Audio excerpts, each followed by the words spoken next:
August 2nd, 1990. Saddam Hussein's forces crashed through the defences of oil-rich Kuwait. In fear of an Iraqi invasion into Saudi Arabia, the United States and her coalition allies poured into the Arabian Peninsula to form a deterrent that would be known as Desert Shield. The result was a series of diplomatic talks, negotiations and counter-negotiations that rapidly declined into a no-hope situation. On August 17th, 1991, Desert Shield became Desert Storm.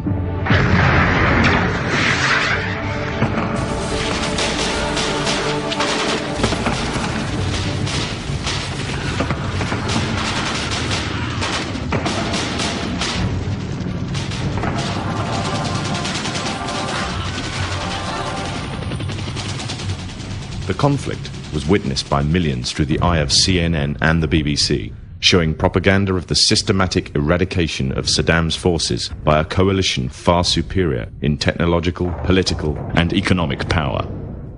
However, what was little known was that from the outset the war was engineered, controlled, and manipulated by an elite group. A group which had created the illusion of a man with power, at the head of a million-strong army, on the verge of going nuclear. A man who had gained control over 1/5 of the world's oil overnight. However, in reality, he was merely a pawn, in amongst many pawns, just a puppet in a grand master plan, with the Gulf War as a well-orchestrated stepping stone. The orchestrators of the war were by no means strangers to controlling major world events. In fact, they have done so for centuries. From the shadows, they have engineered every major war, revolution, and recession. They control everything you read, everything you hear, and everything you see. They have managed to indoctrinate an entire populace to their way of thinking, and have infiltrated key positions in places of authority. And it is from the shadows that they have created a new political order, a new economic order, and more sinister, a new religious order. Their ultimate aim is total global domination, and they will stop at nothing to reach their goal. The goal that was outlined in a speech given by former President of the United States, George Bush. What is at stake is more than one small country. It is a big idea, a new world order.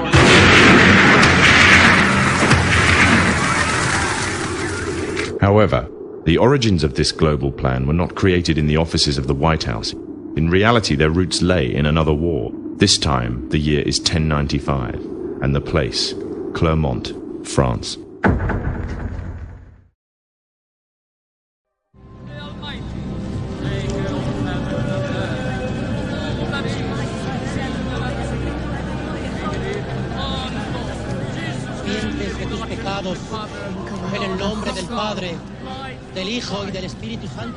The 11th century Europe was ruled by the Church, which held a firm grip on the hearts and minds of the people.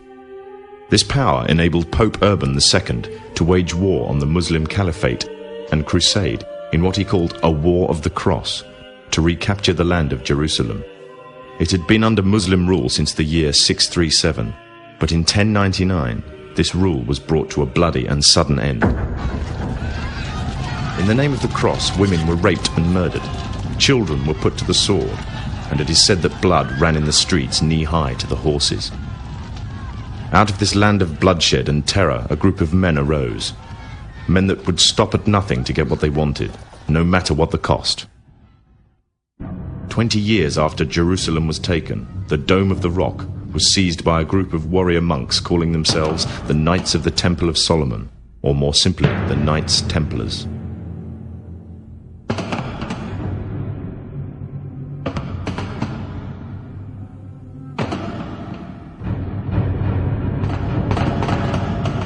In Jerusalem, the Templars began to deviate further and further away from the practices of Christianity.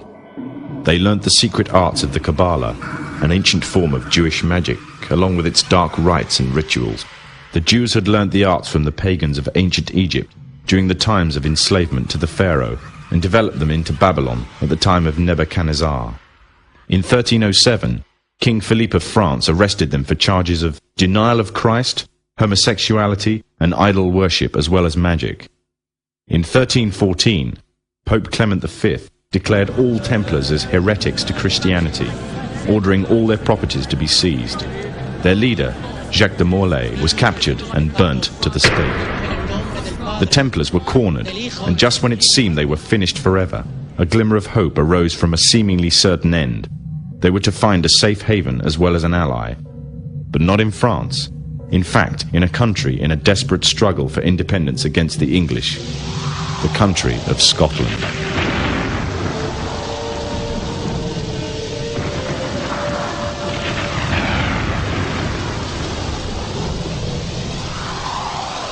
For some, Scotland's hope of independence had died with the death of William Wallace.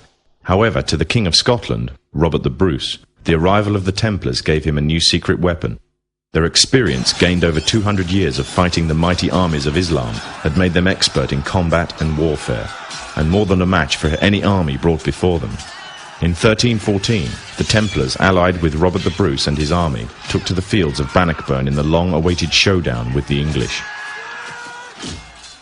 Robert the Bruce's foresight paid off. The 25,000-strong English army suffered a humiliating defeat at the hands of only 6,500 men. The dream of an independent Scotland had finally been achieved. The Templars had brought themselves back from the brink of destruction, and never again would they allow themselves to be destroyed. This time they would control the country by controlling its kings, and in order to preserve their secret order, the Templars would have to die, or more precisely, the name would have to die. The Templars, who had escaped Europe, were finally laid to rest in Roslin Chapel, Scotland, which stands to this day as sign of their presence in Britain. Their descendants became the true power of Scotland. In 1603, the death of Queen Elizabeth I left England without an heir to the throne. By virtue of descent, King James V of Scotland became King of England. In doing so, Scotland and England joined to form a new kingdom, and the power that the Templars held over Scotland spread to give them a firm grip on the whole of Great Britain. For over 100 years, the Templars concealed their activities, fading into the background until they were little known and little remembered. However, they did not cease to keep a firm grip on Britain. All the time they were planning, regrouping, and infiltrating positions of power in all corners of the kingdom. In 1717, the Templars made their reappearance in Europe. They had grown in both number and strength, and were now ready to coin a new identity, free from their reputation of the past, and given credibility by none other than the monarchy and aristocracy of England. And the name they chose for themselves was a name that would be known by many, but understood by a few. This new name, the Freemasons. The new identity and the grandeur of its members afforded the Masons with respect and dignity. The first royal member of the Freemasons was Frederick, Prince of Wales. The latest members include Prince Philip, the Duke of Edinburgh, and consort to the current Queen of England, Elizabeth II, who herself is a grand patron to the Masons. However, behind closed doors, the Freemasons were free to indulge in the secret rites and rituals handed down to them by their ancestors, and these became the basis of their levels of membership, called degrees. The Freemasons were not content with power in Britain alone. Their ambitions were far greater. In the years to come, the world would witness Europe and America being plagued by wars and revolutions, each more devastating than the other. However, these would not be as commonly believed, the spontaneous effects of a downtrodden people, but in fact schemes created by the exclusive few, driven by hunger for absolute power. All this would take place from the very country from which they had fled centuries earlier, and would become the base for their global domination.